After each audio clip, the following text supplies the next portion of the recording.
should be pretty different with Faker in the booth. Now, is this... Oh, the Fizz ban. All right. Well, giving a nod to Crown's play. Even though he didn't get MVP, he also did snowball a lot to give time for his teammates to do as they wished. But see, why SKT's doing that is they still want to first pick Cassiopeia. So they're saying, well, now you have to ban it. You banned Alistar and Azir on the red side last game. Of course, SKT keeping that blue side for game 3. And where are we going with this one? Sivir, will they ban the Rek'Sai again? You have to assume that they will. There's no need to ban the LeBlanc this game. Alistar. Okay, well, Samsung, I mean, you gotta have prepared for this a little bit. Okay, the LeBlanc ban again. You know, SKT's been doing this.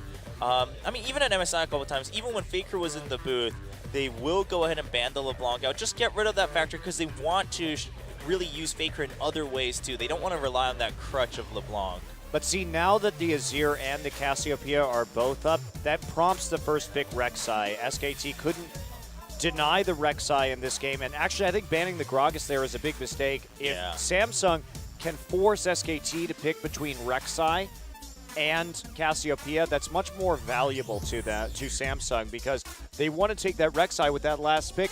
They can hide whether it's a top lane or a jungler until the last one. So I don't really like this draft. We'll see how it plays out from Samsung, but I think the mind games could have come in more had they taken out Azir instead of the Gragas. To be fair, while we haven't seen as much of Bengi's Gragas than other people's, Bengi was known in the solo queue ranks for a lot of his Gragas play, and whenever we did see it, he was really good. And generally, I think just a lot of teams saying Gragas, he just creates too many unpredictable fights, and you just don't want to deal with that. Also opens up the Vayne possibility, of course.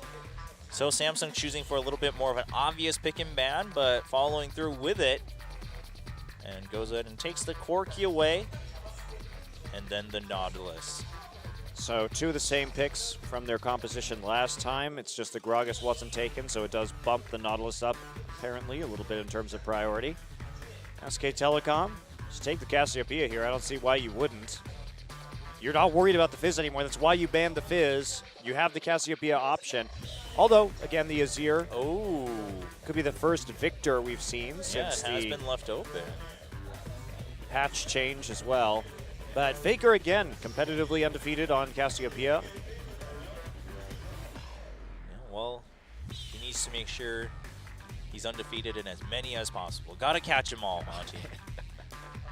Well, yeah, but you have to catch them and then do it again, so the bounty gets higher and higher and higher as it goes on. You see, just waiting for the mid lane GP from Faker one day. Oh, and the Victor lock-in.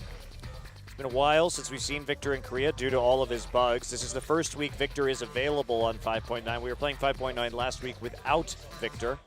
That's true, and this does make sense for the Fizz ban too. Victor also pretty stationary. Fizz can jump onto him relatively quickly. Yeah, sure, Victor can try to counteract the damage. He has a shield and the eventual stun, but just going to pick that up without the huge threats there. Crown talking a lot. He seems to have some strong opinions on what to play or how to match this up. His Azir has been good, so maybe he goes for that. I'm not sure about that matchup. We really haven't had Victor and Azir in the meta at the same time. You'd think that Victor would still have a rough time against Azir and the poke that he brings forward. Yeah, it could be rough. The advantage that Victor has compared to some other people, just like Lulu, would be the fact that you can get a shield and you can also have your own long-range poke. So I think especially given just the caliber of Faker, at most it'd probably even out in lane. And then, ooh, the Nidalee coming back out for Samsung. And the Hecarim once again for Kuve. Maybe going for that pocket pick, and they will. Lots of pressure now. What are they doing in the mid lane? Because this tells me that they want to kill mid again. Yeah.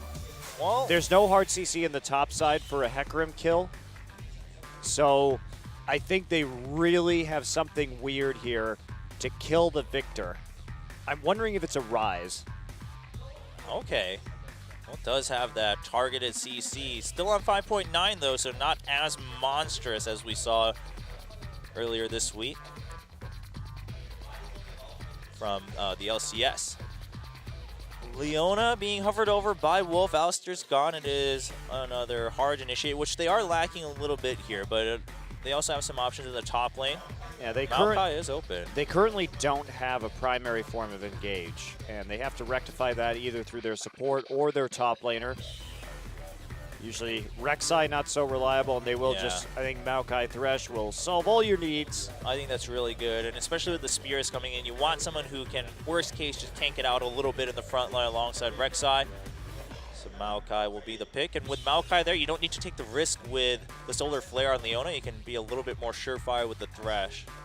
Okay, could go for the Cassiopeia themselves. That's disappointing. I was getting all excited, Monty. Yeah, but I just really prefer Nidalee jungle when you have a lot of hard CC in the lane, so you have better setup for the spear and the gap closer, and you can maximize your damage in the early game. Certainly it can work, but it's not as reliable. Well, he's hovering over it, he's getting ready. Looks like that should be the pick. 20 seconds left, but they're just mulling it over. Crown possibly just taking this extra time to consider which runes and masteries to take, of course. It is valuable time. I'm not sure. Cassiopeia, like you were saying, has to get pretty close right there, and Victor is able to trade pretty effectively with his Q. It's going to be a lock-in. Yeah, all right. Well, Crown, at this point, he's deciding he just has to play it safe. So Nidalee has to go somewhere else if Nidalee wants some surefire ganks. Because like you mentioned, if you get close, Faker absolutely wins the trades. If not, you can still get poked out with the Death Ray. Okay, Samsung here. They've got a lot of early punch from their jungler. Can they put it to good use, though? There's not great kill pressure from their solo lane, so they're kind of looking to Nautilus at that stage, but against Ezreal might be a little bit tricky against that Lantern. Yeah. I'm really not seeing a lot of opportunities here for Nidalee in the early game, so as long as SKT plays pretty conservatively, they should be okay. And I really like the Thresh over the Leona because of that, too. You can deny the Nidalee jumping in with the Flay. Just a lot more versatility in lane. So Samsung kind of picked themselves into a situation where the enemy knows what you have to do, you know what you have to do, but the options aren't really there. SKT, meanwhile, just a really sturdy composition. Faker, the only one who's in kind of danger of getting caught out, but again, no hard CC in that lane until level 6. And of course, it's also Faker, so we will find out. You also have to get on top of him as Nidalee, so he can just gravity field under his own feet as well, which presents a problem for Eve continually doing damage. Yeah, it looks like it's going to be a tough game to get through for Samsung, and maybe this is what we talked about earlier, Monty. Samsung does drop off as the series continues to run out of options, but we'll see how it turns out in game number 3 as we jump into the Rift.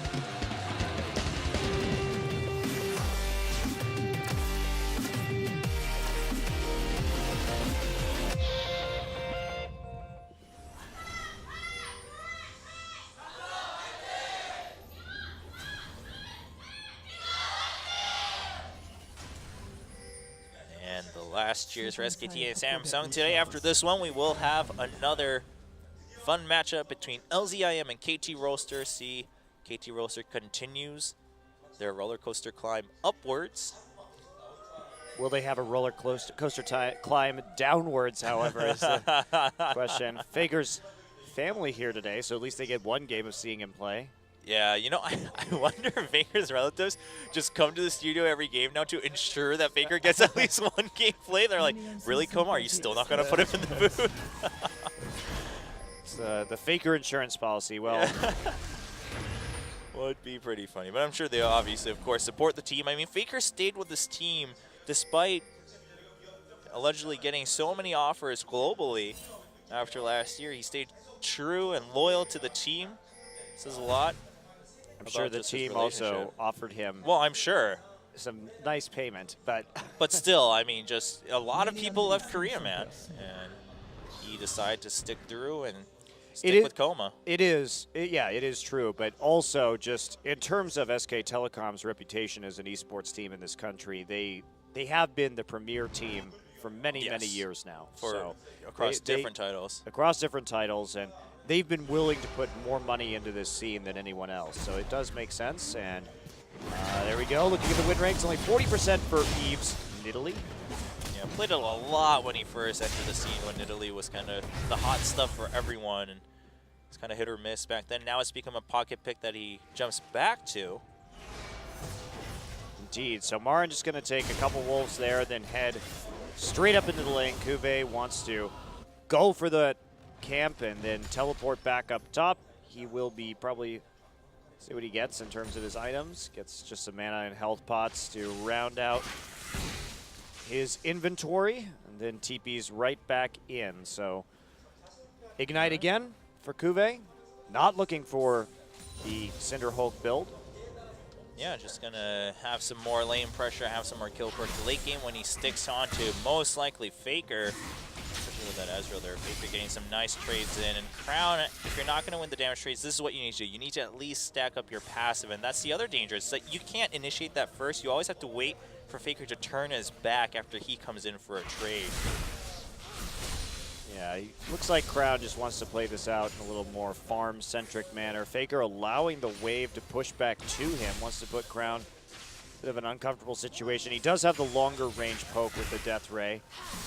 Very true. So Crown at level 3, just trying to even out and health and mana, and he succeeds in doing so. And after having pushed it up a little bit, Crown is slightly ahead in experience.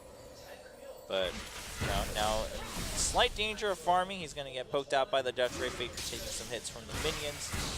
So exciting. It is. The dynamics of Victor and Cassiopeia unfolding before our very eyes, Chobra. In their natural habitats of the mid lane. Well, just going to see Crown get a ward down. You don't want to take any risk. You know that Bengi most likely on the top side. And here we go. That bottom lane, we talked about it. It's kind of the only place where you have that surefire CC. And Bang gets a hit onto Wraith. But again, Bang's probably actually not the easier target here. It's probably going to be Wolf, and Wolf dodges right behind the minion. Notice Eve doesn't even show, though. Yeah. It just goes right back to the Tri-Brush. Bang and Wolf. Oh, wow. So patient by Eve. Eventually going back, though. See if he completes the recall here.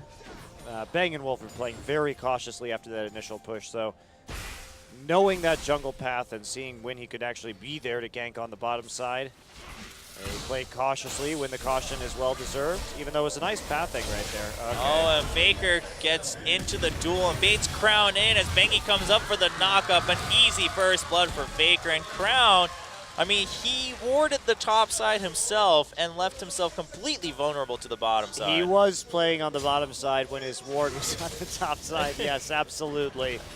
So a little bit awkward there. Eve here now as well. Bengi coming in for another knockup. Eve just pouncing out of the way.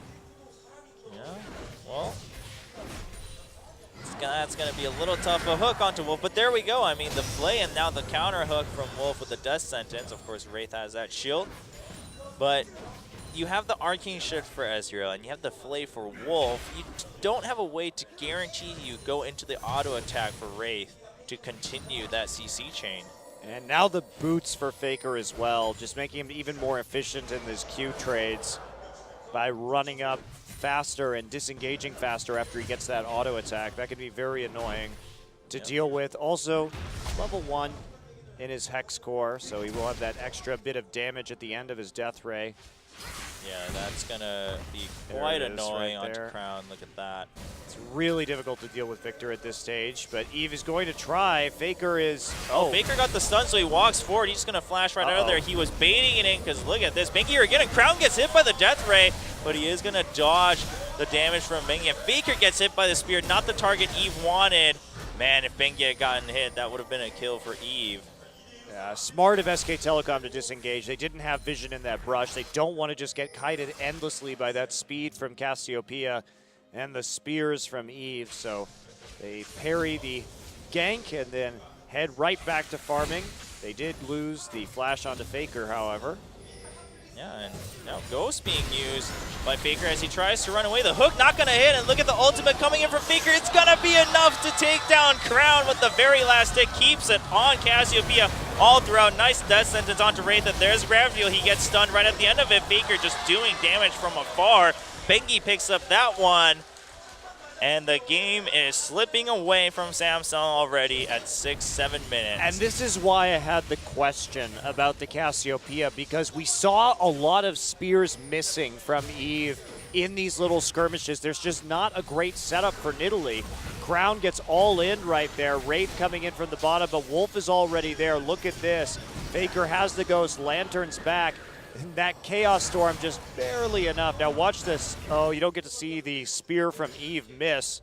But the gravity field well placed, and that is 2-0-1 for Faker already. Kuve already used Onslaught of Shadows to start this duel. Marin low on mana, but Kuve, dodges away from Bengi, but gets slowed by the Arcane Smash. Bengi looking for that knockup. Kuve just trying to draw as much time as possible and pressure Marin. I don't know where Kuve's going. Oh, he's waiting for Eve, but he's taking too much damage. Whoops. And now the game is completely deteriorating. There's just so many knockups that Eve has no control over Nidalee. And the 40% win rate continues to drop. Well, Samsung. I do like the Eve pick, or the Nidalee pick for Eve. Oh. Bang just used the True Shot Barrage. He's low on mana. He has to flash out. The hook missing again from Wraith, too. It's miss all your skill shots day for Samsung, apparently, in this third game. I mean, they were so spot on in game number 2. And even in game number 1, they played it well. But it looks like they are a little bit rushed right now in all their skill shots. And also in the mid lane, really a lot of credit to Faker, too. I mean, he used his Ghost as soon as he saw Wraith earlier come in to dodge that dredge line. Hello.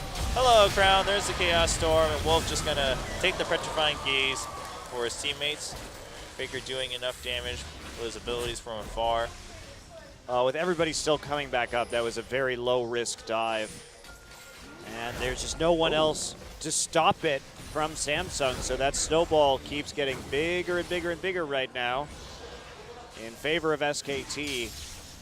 And it's just, you can tell the difference in coordination between these two teams. Eve just a little bit out of sync with his lanes. Meanwhile, Wolf there for the instant Lantern onto Faker. They've been responding a lot better to these all-ins. And Samsung also, you have to keep in mind, Faker had that immediate power boost when he got the Hex Core for his item. But tier, it's 2 tiers for Eve and Crown. I was looking at that earlier. We know Eve likes to go fast tier. He really, really does, because he likes to stack it up into a Seraph's Embrace as quickly as he possibly can. But that also means that maybe you can't 2v2 in this situation with 2-tier champions. And that's why I thought that Cassiopeia really wouldn't be picked in the mid lane here, because there's just not enough power in that 2v2 to make Faker hurt early. Yeah, you're missing both factors, the hard CC and the damage here with Cassiopeia in the laning phase. And Crown, I mean, sure, if you dodge the Death Ray and then you go on for the engage while we look at this gank in top lane, Kuve does have Onslaught of Shadows. He's just going to ult out of there and continue running away, hightailing off the top lane. He loses a lot of minions, though, as a result. Yeah, Marin and Bengi just making sure no one else shows up to pick it up either. And wow, Samsung just getting really shut down by SKT in Game 3. Samsung just can't hold it together for an entire best-of-3, ever. It's disappointing because this team has flashes of brilliance, but when it comes to getting a victory in an entire series, they just can't make it work. Oh, well. Except against Spenu. Well, Spenu has a lot to learn, and they definitely seem to be learning here and there, but they're very new to all of this as a 5-man roster. So, yeah, I mean, what can Crown do? He can just stack up his passive when Faker chooses to give him the option. 0-3-0 for the Cassiopeia and 40 CS behind. For me, at the end of the season, Samsung is looking like a pretty clear-cut, like, 7th place team. They're definitely a tier above Anarchy, Spenu, and IM, but beyond that, they don't seem to have what it takes to really take out anybody higher. But here we go. Crown just going to run away. Yep, well, Eve was there cleaning the ward, so SKT choosing not to chase too far, but Bengi just saying back off. This tower's mine. There's the Chilling Smite to make sure they take the long way around. And bottom lane, Fury gets caught with the exhaust, and the Death Sentence and play over the wall. They almost just get the kill right there. They don't want to commit over the wall, though. But again, look at how well SKT is denying minions. That was like 2 waves worth of experience that Crown couldn't touch. Faker's 2 levels up now. Yeah. So SKT just punishing to the maximum possible degree in this game, and Crown suffering incredibly hard as a result. He's nearly at 50% CS. So Bengi doing absolutely the right thing, just zoning him out as much as possible. And that is just absolutely devastating. 5.5k gold advantage at 12 minutes and 20 seconds for SKT. Faker is just exacting vengeance for what happened to EasyHoon in the last game. He's Yeah. like, Crown, how do you like it when it happens to you, huh? This is what happens when you do this. I get to come in. Meanwhile, Kuve's tower gets taken. Just trying to put some damage down to Marn. Not going to matter too much. Marn does have the Ninja Tavis. Fury dangerously low. True Shot Barrage is up. Heal comes in from Eve. But Nidalee's no Soraka, so Fury going to look to go back. Bang not using his True Shot Barrage. Oh, there he goes, and not going to find Fury. He'll find him here. Oh, nope. Right through the stonework instead. Ezreal destroying the Summoner's Rift. Well, SKT, I mean, yeah, the bottom lane is in no rush to necessarily push too far and hard. He's got that tier. He's happy just farming up. He's got a slight lead. No Trinity Force for Fury just yet. And, of course, your mid lane is much stronger, so there's that threat against Samsung also. Faker now 3-0-1. Got that Morellonomicon right after the first upgrade on his Hex Core. So an augmented Scary. Death Ray. So scary to have this many items this early in the game. Nearly 14 minutes, and he is just absolutely rolling. So 6-0. Now already 6k ahead for SKT. It's starting to widen quite a bit with those tier 1s going down in top and mid. And the Dragon is available for both teams, so we'll see if SKT sets some vision around it. Maybe just immediately pressures that bottom lane with the power that Victor has right now. While Kuve just having a bit of a tough time stabilizing the top lane, but he'll hold on just fine. He just can't push forward and be as aggressive as Akron likes to be with that Ignite. SKT being super cautious about this Dragon. They don't even have a mid lane turret right now to stop them from shoving this wave, and they still won't quite go for it. Methodical play into the Dragon. Very cautious wards, even with this huge, huge advantage. Yeah, they just wait until they make sure they got eyes on everyone in the last 5 seconds. It was a free Dragon. They take it. Gold goes up slightly, but the power continues to grow by quite a bit. And now a pink ward there from Samsung to know that SKT sees that, but what can Samsung do to stop it? Wraith is going to check it out, but nope, he decides it's too dangerous. As Faker shows up, he wants to pick up this blue. Bringing it closer back to him as it resets, and Marin gets hit by a spear, but really not that much damage coming for Eve. Eve actually takes a huge chunk, but Onslaught of Shadows will secure the kill for Kuve. Meanwhile, we do have Bengi getting caught by the Dredge Line as Fury's left all alone. A nice Death Ray as he just walks out casually by Faker. Yeah, Faker is just absolutely taking over this game. You can see how much synergy he and Bengi have in the laning phase here, as well as Wolf's roams were quite good. And the advantage to Bang playing Ezreal is he needs very little babysitting, and that means that Thresh is a lot bigger of a force on the map, which we definitely saw in those early ganks that got Faker so incredibly far ahead.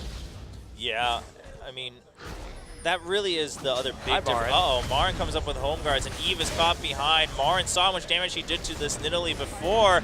The sapling not going to hit at the end. Oh, he can't get his ultimate popped onto Eve as Bengi shows up. The Death Dress goes in. The Righteous Glory from Marin going forward to pick up the kill, and Faker shows up to get the last hit onto Kuve. Wraith has now been exhausted in Gravity Field, and Bengi picks up another kill. There's just a kill parade now for SKT. Well, remember that in the last game, Samsung was in a similar position, 10-1 kills very early in the game. But I don't think that SK Telecom is going to struggle as mightily as Samsung did when it comes to closing. And that really is one of the bigger differences between these two teams right now, is converting an edge into a victory. Yeah, and as I was mentioning earlier, I mean, the big other difference between ozone and Faker, again, the synergy between Faker and Bengi, which is where it all starts, and then the rest of the team kind of centering around that. ozone and Tom not exactly at the same level in terms of teamwork. Both of them have a lot of merit, and ozone himself is very consistent, but it does seem to kind of delve into just the backup plan of let's rely on ozone. Whereas, I mean, they've won games handily earlier. I mean, we saw Faker that in is the sieging finals. a turret 1v3 right now. Zoning him out with the gravity well, and they have to use a smite just to keep him from killing it.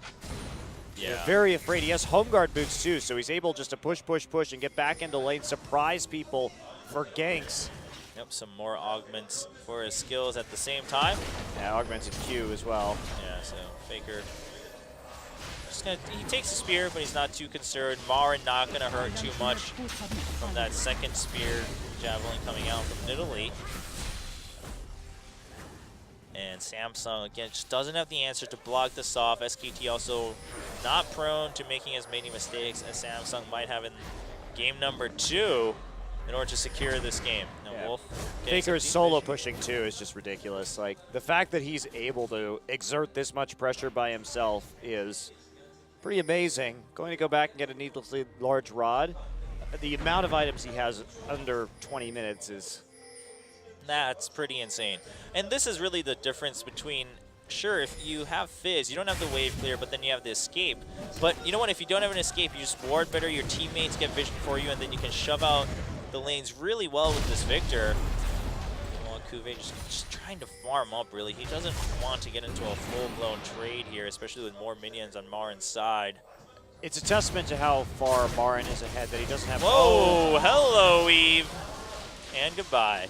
And thanks for the red buff. Wow. Well, That Kuve now has was to be scared. So short-lived Italy, but Italy has a Magus enchantment here, so pretty much zero tankiness. Yeah, and Faker has just a lot of AP. There is a dredge line from Wraith, but no one can follow up on that as Fury's taking quite a few hits from Bang. And Bang uses a True Shot Barrage, not going to get a kill. I don't think it even hit Fury, so that's fine. Faker gets yet another turret. Faker does this. Like, when he hasn't played that day or, you know, in a couple games, he comes back and then he makes sure he gets the most kills and the most objectives and the most assists. He just gets the most everything. He's taking so much solo gold, too, from killing these towers all by himself. He's just banking up right now. I'd love to see what the gold differential between him and Crown is. It's probably like 2 or 3K already. Yeah, I would imagine. So already 70 CS up, 6 kills and 2 assists, taking local gold from the turrets all on his own. And Faker just so confident right now. And again, a lot of this also comes from the fact that his teammates back it up. They get the vision for him. They make sure they balance out the map pressure alongside him so that Faker can do this. You can't forget that eventually it is still a team game, and as good as Faker might be, his team is just kind of flip-flopping around the jungle, then this won't be as effective. Wow, they're still pressing forward. 30 seconds until this dragon. They have so much money in their pockets from tower destruction that they should probably go back and start thinking about setting up for another objective. And yeah, well, Faker just going to take the Krugs before he recalls, just absolutely devouring the Samsung side of the map. And there you go. Oh, it was way more than I thought. It was nearly 5,000 gold. 4,500 gold. Wow, that's really monstrous. That is a beatdown. You have the Ludens Echo now on top of 2 augments, Umbrella, Nomicon, and Home Guards. 20 minutes. As 20 minutes. yeah, nice blue buff transition over to Bang. Poor Crown. He has an Abyssal Scepter. Good for you.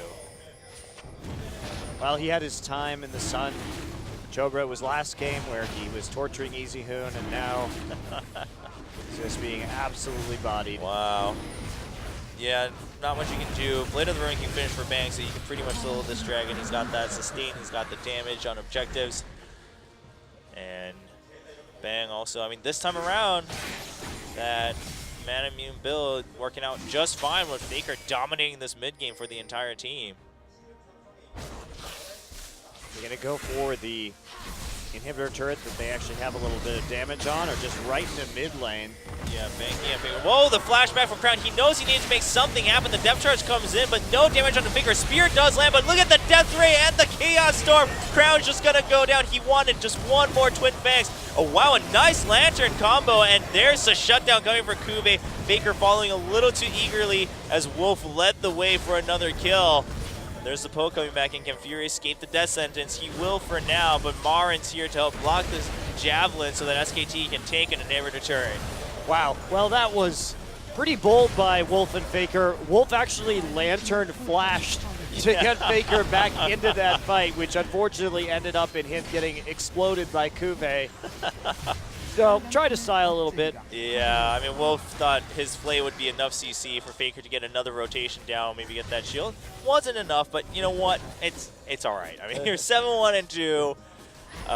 You now have that third augment on your skills, and Faker's still going to blow people up. Cool. I look forward to the Gravity Field True Shot Barrage combo now that that one's upgraded.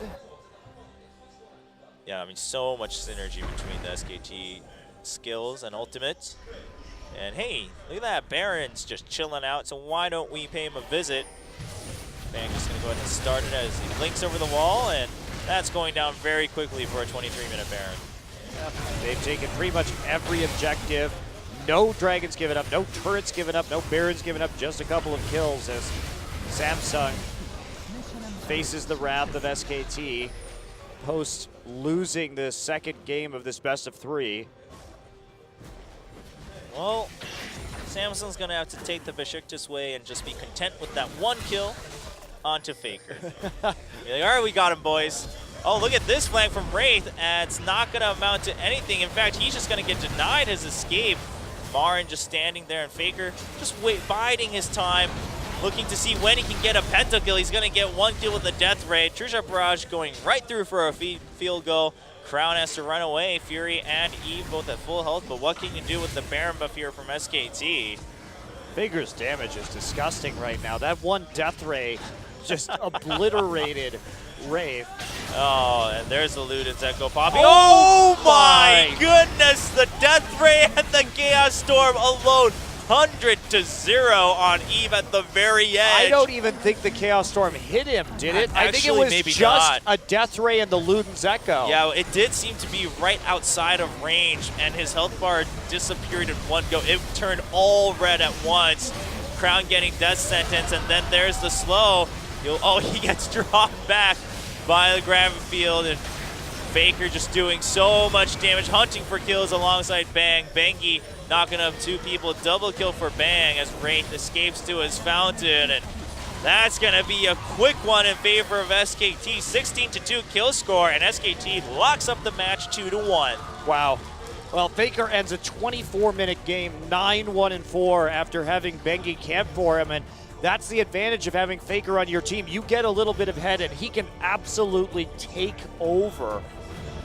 Multiple just solo tower pushes on Victor, no one able to do much of anything. Yeah, and we're looking at the replay of that last Okay, it was Chaos Storm. It did hit him. Yeah, the initial hit hits. He also got the early Luden's Echo pop onto him before the Death Ray. But Faker still 100-0ing Eve with no chance of escape. And I mean, you just shouldn't be able to do that much damage with Victor. 2 abilities, 100-0ing, but that's also the power of the upgraded Death Ray where you get the second hit as well. It's really good. It's one of the strongest abilities for sure in that mid lane. Given that it's AoE and has long range, the damage doesn't decrease just because it's AoE. It does have a lot of utility, but it's hard to use. I mean, that's kind of the drawback for it. There's a slight delay on that second burst, but still, if you can master it, definitely one of the strongest spells in the game. So SKT, after a tough win in Game 1 and a rough loss in Game 2, climb back, rounded out in true SKT fashion with a 24-minute game and a 9-1-4 victor for Faker. Yeah, the dominance we expected. However, Samsung again showing that they have these, they can do it so consistently too. Why is it that every time they can take a game, but they just fall apart later in the series? They're so close, Chobra. They wish it was LCS. That is what Samsung wishes. Best of one. They'd be undefeated right now, going for all those Well, wins. they would have lost it today. Oh, that's true. They did lose that first set. But you know what? The other thing is that I think what you're mentioning is really good because Samsung managed to also give the first game loss to SKT. Like that means they're so good at figuring out these one weaknesses in the enemy team. But can they do it enough? We'll have to wait another day to find out about that. We will return after a break, guys, for Longzhu IM.